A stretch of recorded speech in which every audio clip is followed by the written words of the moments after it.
Bismillahirrahmanirrahim. Assalamualaikum warahmatullahi wabarakatuh. Ketemu lagi bersama saya Nurul Afdal.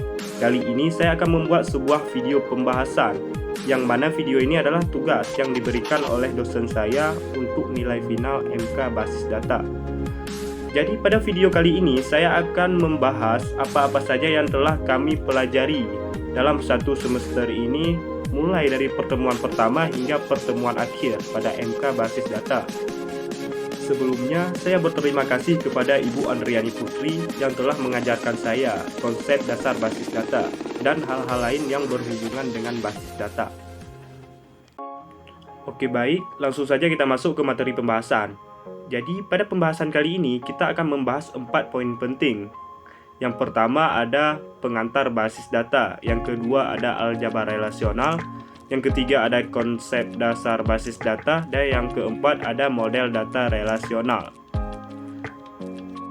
Materi pembahasan yang pertama yaitu pengantar basis data. Jadi di dalamnya nanti akan kita bahas yang pertama latar belakang basis data, kedua pengertian basis data, yang ketiga pengertian basis data relasional, keempat tujuan basis data, kelima manfaat basis data, dan keenam penerapan basis data. Yang pertama ada latar belakang basis data. Dalam era di mana volume data terus berkembang pesat, kebutuhan akan sistem manajemen basis data menjadi semakin krusial. Organisasi dan individu menemui tantangan dalam mengelola informasi yang kompleks dan melibatkan berbagai entitas. Pertumbuhan bisnis yang pesat juga membawa kompleksitas operasional yang memerlukan solusi efisien untuk pengelolaan data pelanggan, stok, keuangan, dan aspek lainnya. Nah, di sini basis data menjadi landasan utama dalam memastikan konsistensi dan keseragaman data, menyediakan aturan integritas yang memastikan keakuratan informasi. Selain itu, basis data memainkan peran penting dalam mengamankan data sensitif melalui pengelolaan hak akses dan enkripsi. Keunggulan lainnya termasuk efisiensi dalam pengelolaan data, kemudahan akses dan pembaruan, serta dukungan untuk aplikasi berbasis web dan mobile. Selain itu, basis data memfasilitasi analisis data dan pengambilan keputusan dengan menyediakan kerangka kerja yang memungkinkan ekstraksi wawasan yang berharga. Pemeliharaan data juga menjadi lebih efektif dengan fitur pemulihan dan backup yang disediakan oleh sistem manajemen basis data. Dengan perkembangan teknologi yang terus-menerus, keberadaan basis data menjadi fondasi yang esensial untuk mendukung kebutuhan informasi yang semakin kompleks dan dinamis di masa yang akan datang. Yang kedua ada pengertian basis data. Basis data adalah kumpulan besar data yang terstruktur dan terorganisasi. Basis data juga dapat diartikan sebagai kumpulan data yang saling berhubungan satu dengan lainnya dan diorganisasi berdasarkan sebuah skema atau struktur tertentu. Yang ketiga ada pengertian basis data relasional. Basis data relasional adalah sekumpulan data yang terstruktur, terorganisasi, dan saling berelasi dalam bentuk 2D yang mempunyai baris dan kolom. Pengertian lainnya yaitu sekumpulan data yang saling berhubungan, yang disimpan secara bersama tanpa pengulangan, yang diorganisasi sedemikian rupa sehingga kelak dapat dimanfaatkan dengan cepat dan mudah untuk memenuhi berbagai kebutuhan. Kemudian pengertian lainnya yaitu kumpulan file, tabel, atau arsip yang saling berhubungan yang disimpan dalam media penyimpanan elektronis. Yang keempat ada tujuan basis data. Yang pertama mengatur data sehingga diperoleh kemudahan, ketepatan, dan kecepatan dalam pengambilan kembali. Yang kedua tidak ada redundansi dan menjaga konsistensi data. Yang ketiga pengaturan dalam pemilihan data sesuai dengan fungsi dan jenisnya. Kemudian yang kelima ada manfaat basis data. Manfaat basis data yang pertama yaitu kecepatan dan kemudahan, yaitu memungkinkan kita untuk dapat menyimpan dan melakukan perubahan atau manipulasi terhadap data, atau menampilkan kembali data tersebut dengan lebih cepat dan mudah. Kemudian kebersamaan pemakaian, yaitu pemakai basis data tidak terbatas. Pengisian data dapat dilakukan oleh beberapa orang dalam satu lokasi.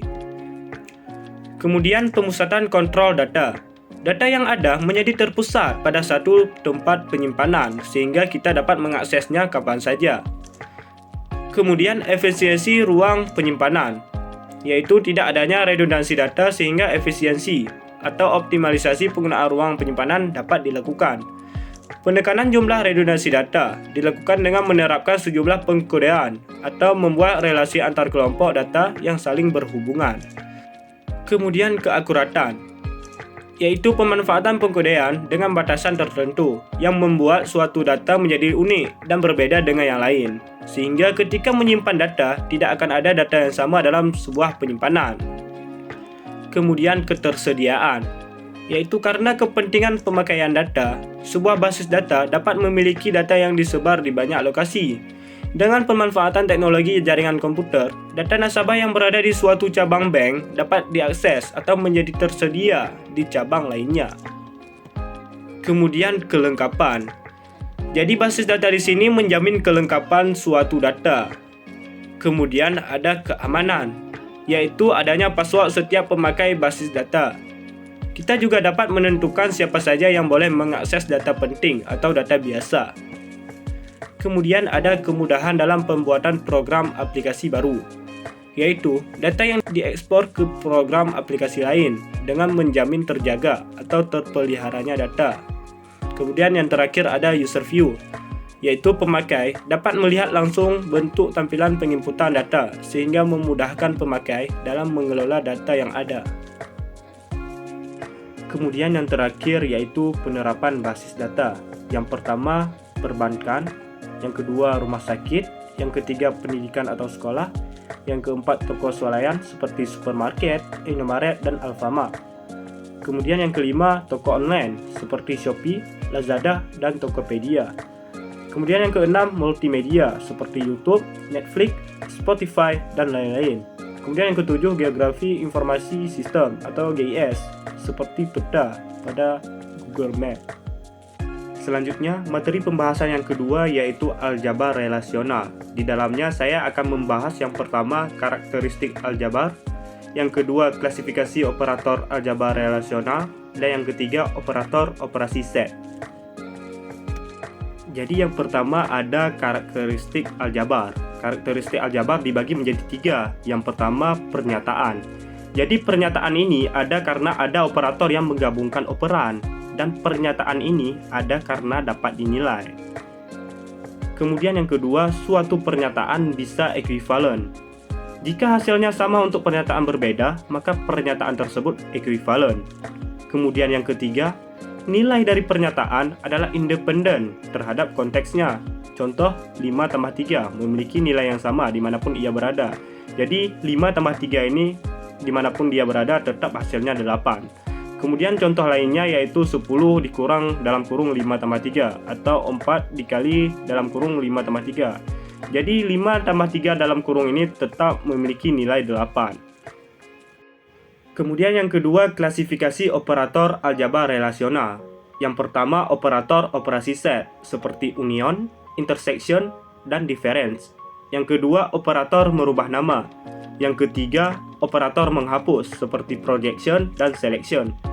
Yang keempat, operator kombinasi seperti Cartesian product dan joins. Kemudian yang terakhir, yang kelima, operator lainnya seperti duplicate elimination, grouping, aggregation, sorting, outer join, dan lain-lain. Kemudian yang ketiga ada operator operasi set. Anggota relasi berupa set atau himpunan, bisa berupa union, intersection, dan difference. Operator operasi set hanya bisa diaplikasikan pada relasi yang atributnya identik, yaitu sama jumlah atribut, sama nama, dan sama domain. Berikut adalah contoh union atau gabungan. Yang pertama ada tabel CS Student yang terdiri dari Eger, Rossi, dan Morel. Kemudian tabel kedua Master Student yang terdiri dari Eger, Neri, dan Rossi. Jadi union di sini dalam artian yaitu menggabungkan data tabel pertama dengan tabel kedua. Dengan catatan, data yang telah digabungkan tersebut tidak boleh duplikat sehingga menghasilkan tabel baru. Selanjutnya ada contoh intersection atau irisan. Pada tabel pertama, CS Student yang terdiri dari Eger, Rossi, dan Morel. Kemudian pada tabel kedua ada master student yang terdiri dari Eger, Neri, dan Rossi.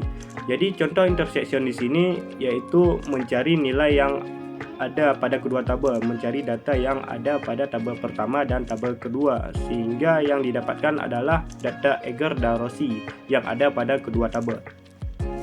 Selanjutnya contoh difference atau selisih.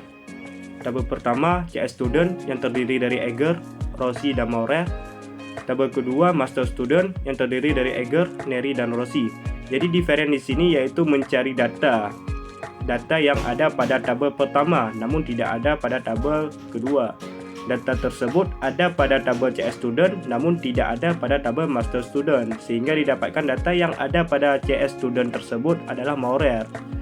Jadi data Maurer di sini ada pada tabel CS student namun tidak ada pada master student. Jadi dapatkanlah selisih dari kedua tabel tersebut. Selanjutnya materi pembahasan yang ketiga yaitu konsep dasar basis data, di mana di dalamnya saya akan membahas yang pertama data, yang kedua hierarki data, yang ketiga macam-macam field pada basis data, kemudian yang keempat sistem basis data, yang kelima abstraksi data, yang keenam model-model basis data, yang ketujuh sistem basis data, dan yang kedelapan komponen sistem basis data. Yang pertama ada data. Data merepresentasikan fakta yang bisa disimpan. Data diorganisasikan ke dalam bentuk elemen data atau field, rekaman atau record, dan berkas atau file. Elemen data atau field adalah satuan data terkecil yang tidak dapat dipecahkan lagi menjadi unit lain yang bermakna. Misalnya data mahasiswa yang terdiri dari NIM, nama, alamat, telepon, dan jenis kelamin. Kemudian rekaman atau record merupakan gabungan sejumlah elemen data yang saling terkait. Istilah lain dari record adalah baris atau tuple.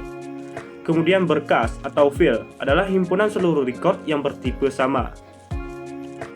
Kemudian yang kedua ada hierarki data. Hierarki data terdiri dari sistem basis data, kemudian basis data, kemudian file atau tabel, kemudian record, kemudian field, kemudian byte, dan yang terakhir bit. Susunan tata letaknya dapat dilihat seperti gambar di samping. Kemudian yang ketiga ada macam-macam field pada basis data. Yang pertama ada field induk atau master field. Field induk dibagi menjadi dua. Yang pertama ada field induk acuan atau reference master field, yaitu field induk yang rekodnya relatif statis, jarang berubah nilainya. Misalnya field daftar gaji dan field mata pelajaran. Kemudian yang kedua yaitu field induk dinamik atau dynamic master field, yaitu field induk yang nilai dari record-recordnya sering berubah atau sering dimutakhirkan atau diupdate sebagai hasil dari suatu transaksi. Misalnya field induk data barang yang setiap saat harus diupdate bila terdapat penambahan barang baru atau perubahan harga dan stok. Kemudian yang kedua ada field transaksi atau transaction field. Field ini bisa disebut field input, digunakan untuk merekam data hasil dari transaksi yang terjadi. Misalnya field penjualan yang berisi data hasil transaksi penjualan. Kemudian yang ketiga ada field laporan atau report field. Field ini bisa disebut output field, yaitu field yang berisi informasi yang akan ditampilkan. Kemudian yang keempat ada field sejarah atau history field. Field ini bisa disebut field arsip atau archival field, merupakan field yang berisi data yang masa lalu yang sudah tidak aktif lagi, tetapi masih disimpan di dalam bentuk arsip. Kemudian yang kelima ada field pelindung atau backup field. Field ini merupakan salinan dari field-field yang masih aktif di dalam database pada suatu saat tertentu. Field ini digunakan sebagai pelindung atau cadangan bila field database yang aktif mengalami kerusakan atau hilang. Selanjutnya yang keempat ada sistem basis data. Sistem basis data adalah sistem untuk menyimpan dan mengurus basis data. Sistem basis data terdiri dari kumpulan data yang saling terhubung dan sekumpulan program yang memungkinkan pengguna untuk mengakses dan memodifikasi data-data tersebut. Tujuan dari sistem basis data yaitu menyediakan tampilan abstraksi data. Bermakna sistem akan menyembunyikan detail tertentu bagaimana data disimpan dan dirawat atau maintenance. Yang kelima ada abstraksi data. Abstraksi data merupakan tingkatan atau level dalam bagaimana melihat data dalam sebuah sistem basis data. ada 3 level abstraksi data. Yang pertama level fisik, yang kedua level logik atau konseptual, dan yang ketiga ada level penampakan. Bagian view menggambarkan bagaimana pengguna melihat data. Skema konseptual mendefinisikan struktur logikal. Skema fisikal menggambarkan fil-fil dan indeks yang digunakan. Nah, berikut pengertian dari level fisik. Level fisik merupakan level paling rendah yang menggambarkan bagaimana sesungguhnya suatu data disimpan. Pada level ini, representasi dari organisasi data disimpan sebagai teks, angka, atau himpunan bit data. Mengetahui bahwa data disimpan dalam beberapa fil atau tabel, seperti fil pegawai, fil keluarga, dan lain-lain. Contoh pada sistem bank ada tersimpan fil pelanggan, fil akun, fil pegawai pada lokasi penyimpanan tertentu. Bentuk fisik pada level ini tersembunyi dari programmer basis data. Namun, administrator basis data bisa saja mengetahui bagian tertentu dari level fisik ini. Kemudian, pengertian dari level konseptual. Memperhatikan data apa sebenarnya secara fungsional disimpan dalam basis data dan hubungannya dengan data yang lainnya. Level ini menggambarkan data apa yang disimpan dalam basis data dan hubungan relasi yang terjadi antara data dari keseluruhan basis data. Pemakaian tidak memperdulikan kerumitan dalam struktur level fisik lagi. Penggambaran dalam proses perencanaan cukup dengan memakai kotak, garis, dan hubungan secukupnya. Programmer basis data bekerja pada level ini. Administrator basis data atau database administrator juga bekerja pada level ini. Kemudian level pandangan pemakai atau user view, yaitu level abstraksi data tertinggi yang hanya menunjukkan sebagian saja yang dilihat dan dipakai dari keseluruhan basis data sesuai dengan kebutuhan pemakai. Level view bisa memiliki banyak view atau tampilan terhadap basis data yang sama. Selain itu, menyembunyikan detail dari level-level sebelumnya. Level view juga menyediakan mekanisme pengamanan untuk mencegah penggunaan mengakses data lain yang bukan ditujukan untuknya. Contoh, teller pada suatu bank hanya dapat melihat bagian basis data yang berkaitan dengan akun dan pelanggan. Ia tidak bisa melihat bagian basis data tentang data gaji pegawai. Selanjutnya yang keenam ada model-model basis data. Model basis data adalah suatu konsep terintegrasi yang menggambarkan hubungan atau relationship antara data dan batasan-batasan atau constraint data dalam sebuah sistem basis data. Berdasarkan hubungan antar record, model basis data terbagi menjadi 3. Yang pertama ada model basis data hierarki, yang kedua ada model basis data jaringan, dan yang ketiga ada model basis data relasional. Nah, berikut adalah model basis data hierarki. Ada seorang dosen bernama Siti Nurhaliza. Dosen tersebut mempunyai 2 MK, yaitu MK basis data dan pemrograman 1. Jadi pada MK basis data, dia mempunyai 3 mahasiswa, yaitu Rudi, Asti, dan Dina.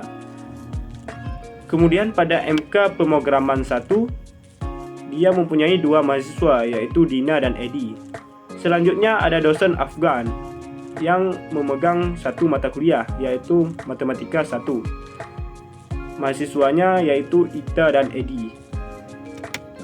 Selanjutnya model basis data jaringan.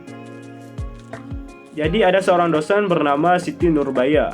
Dia memegang 2 MK yaitu basis data dan pemrograman 1. Dalam MK basis data dia mempunyai 3 mahasiswa yaitu Rudi, Asti, dan Dina. Dan pada pemrograman 1 dia mempunyai 2 mahasiswa yaitu Dina dan Edi. Jadi di sini Dina ini juga mengambil basis data. Jadi double, dia mengambil basis data dan pemrograman 1. Kemudian ada dosen satu lagi bernama Ashadi.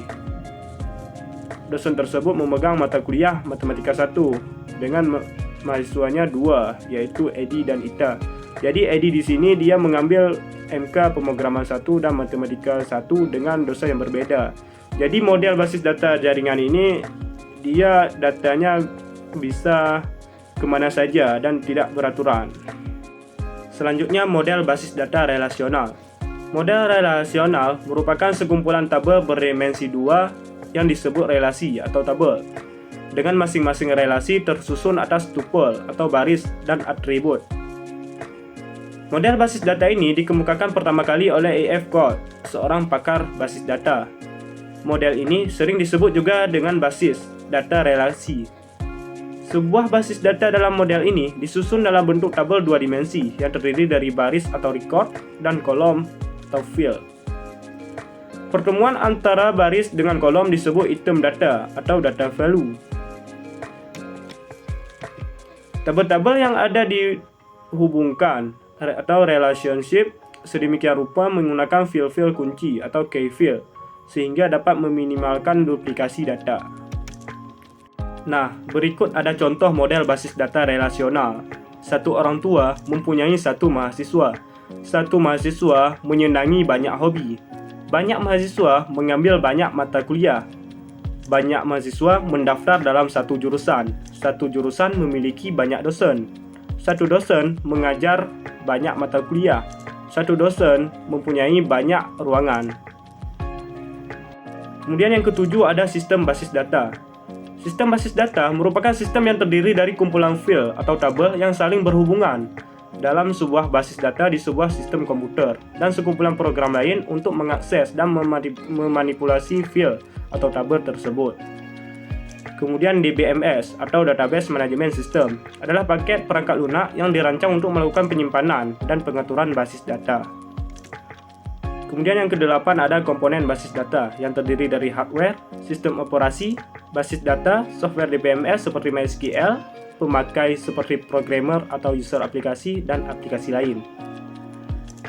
Selanjutnya materi pembahasan yang keempat yaitu model data relasional. Jadi di dalamnya saya akan menjelaskan yang pertama database life cycle, yang kedua model data relasional, yang ketiga entity relationship diagram atau IRD, yang keempat derajat relationship, yang kelima kardinalitas atau konektivitas, yang keenam ada batasan partisipasi, yang ketujuh contoh entity relationship diagram atau IRD, dan yang kedelapan tahap pembuatan IRD awal. Jadi yang pertama ada database life cycle. Dalam merancang sebuah basis data, ada beberapa tahapan yang harus dilakukan. Tahapan-tahapan tersebut disebut dengan database life cycle. Siklus hidup dari sebuah basis data mulai dari dirancang sampai diimplementasikan. Gambarannya dapat dilihat pada gambar di samping.